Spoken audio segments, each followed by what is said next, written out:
Hey you. Yeah, you. Stop. Look. Listen. Have you considered the feelings of major game developers?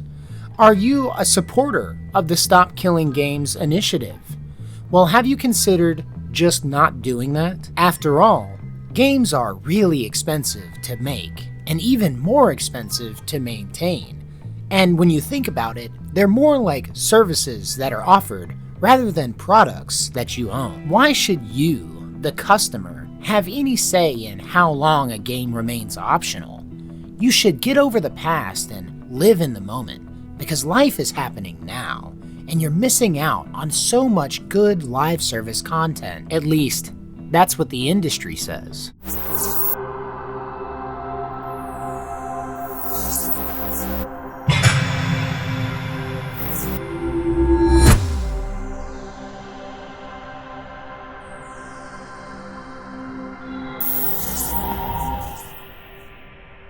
Hello fellow travelers and welcome to the Hardlight Network. It's been about a week now since the Stop Killing Games initiative has received the requisite 1 million signatures necessary to be reviewed by the EU. And as it nears its signature deadline, one of the industry's most ardent supporters has fallen from grace. But thankfully for the poor, innocent, multi-billion-dollar corporations, another voice has risen to their defense. In today's video, guys, we're going to be talking about the counterpoints to the Stop Killing Games initiative and why you, the player, should just give up your rights to own the games that you purchase. But before we get into it today, guys, do me a solid and hit that like button, subscribe so you don't miss out on any of the content that I've got coming up for you guys in the future, and also take to the comment section down below with how you were wrong about wanting to own your games. And if you want to support this channel further, there are super thanks and memberships options down below. Feel free to join the channel today for access to exclusive content and perks that you can't get anywhere else. But without any further ado, let's get into today's article. Our reading today comes to us from PC Gamer and is entitled, European Game Publisher Group Responds to Stop Killing Games, Claims these proposals would curtail developer choice. Video Games Europe voices opposition to Stop Killing Games movement as it clears the threshold to become EU Citizens Initiative. This weekend, the Stop Killing Games movement reached a critical milestone to become a European Citizens Initiative. But not everyone is on board. Video Games Europe, a trade association representing game developers and publishers in the EU, released a statement on Friday pushing back against Stop Killing Games. Video Games Europe said in its statement, quote, "We appreciate..." Hold on, I gotta get my corpo suit and tie on for this read. "We appreciate the passion of our community. However, the decision to discontinue online services is multifaceted, never taken lightly, and must be an option for companies when an online experience is no longer commercially viable. We understand that it can be disappointing for players, but when it does happen, the industry ensures that players are given fair notice of prospective changes in compliance with local consumer protection laws. We here at Fun Game Times Incorporated understand that these are hard times for everyone, and we appreciate your feedback and support, and we'll be distributing $2 worth of e-credits to everyone's account. E-credits are non-transferable, non-refundable, and may expire within 30 days of activation. E-credits are for exclusive use with Fun Game Times products only. E-credits may be fully revoked at the discretion of Fun Game Times Incorporated, commensurate with our end-user license agreement. Terms and conditions may apply." Quote, "Private servers are not always a viable alternative option for players, as the protections we put in place to secure players' data, remove illegal content, and combat unsafe community content would not exist and would leave rights holders liable.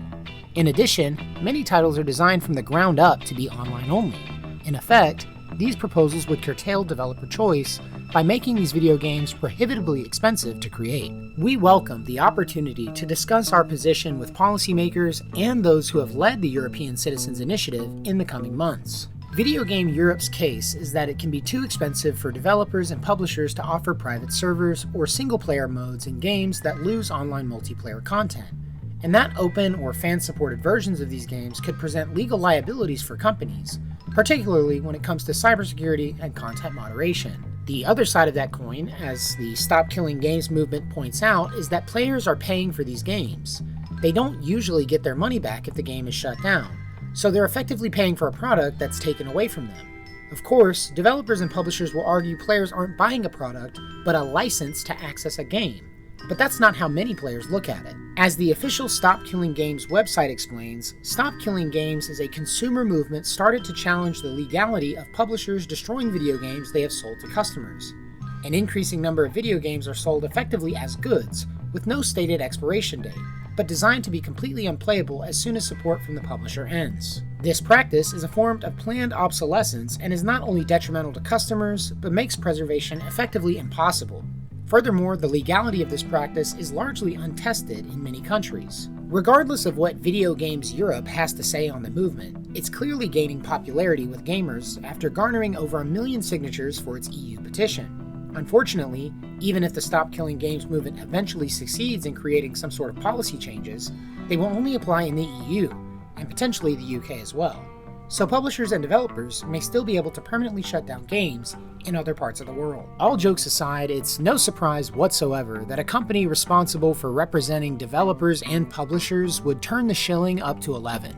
They are literally being paid to justify the decisions of the people signing their paychecks, so there's a huge conflict of interest here, and there's no reason why they would give a fair shake to consumer rights protections. Video Games Europe doesn't work for gamers, and it's not interested in the broader culture of gaming. They work for the corporate suits. The argument that you're purchasing a license and not a product is ridiculous on its face because there's plenty examples of perpetual licenses that don't carry this sort of risk.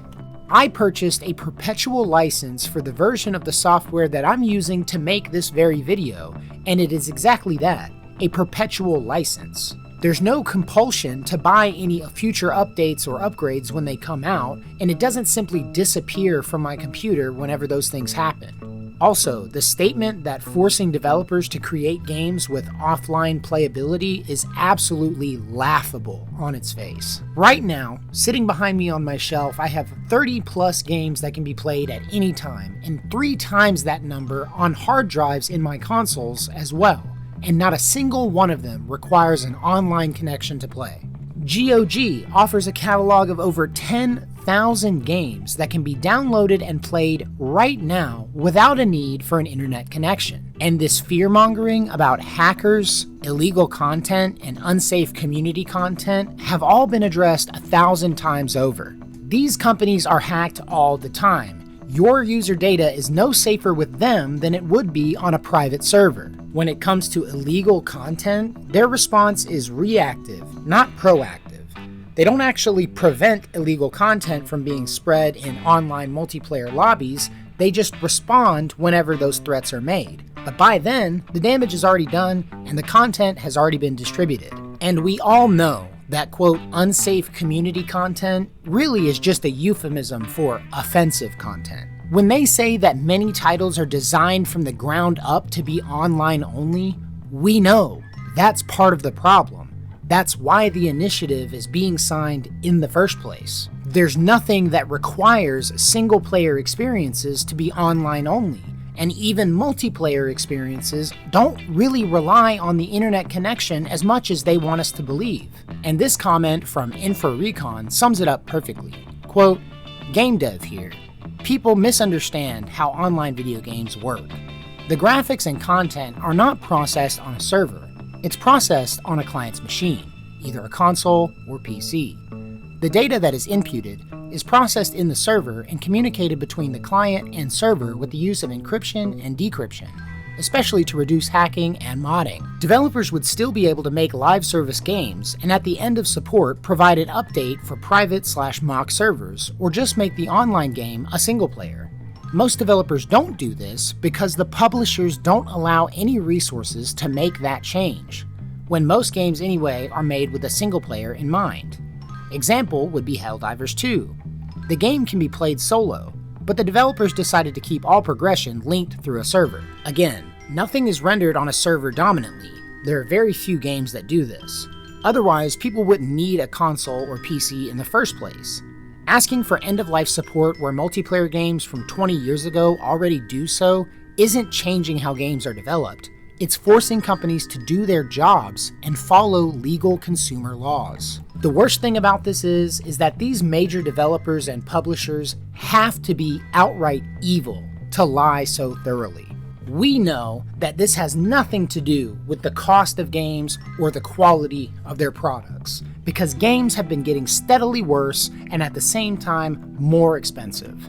What they want is what all corporate interests want: to infiltrate and undermine a genuine interest of a community so that they can make a dollar by squeezing you for everything that you've got. The entire indie development scene is a refutation of every point made in this article. But that's going to do it for this video today, guys. Thank you so much to everybody who has watched up to this point. If you can, do me a solid and hit that like button, subscribe so you don't miss out on any of the content that I've got coming up for you guys in the future, and also take to the comment section down below to slam these greedy bastards. It doesn't matter in the slightest that Stop Killing Games is a European-centered initiative. Sentiments like these exist in gamers throughout the world, and if we can get the ball rolling here, there's no reason why this kind of trend won't spread to other countries. We're all suffering from the exact same problems, and initiatives like Stop Killing Games further the conversation globally. And even though many of us that support Stop Killing Games don't live in the EU and can't sign the petition, it doesn't mean that we can't support them indirectly through making videos like this. But of course, that means I've just got to get back to it. So as always, thank you guys for watching. If you liked the video, leave a like, and until next time, love you guys, safe travels.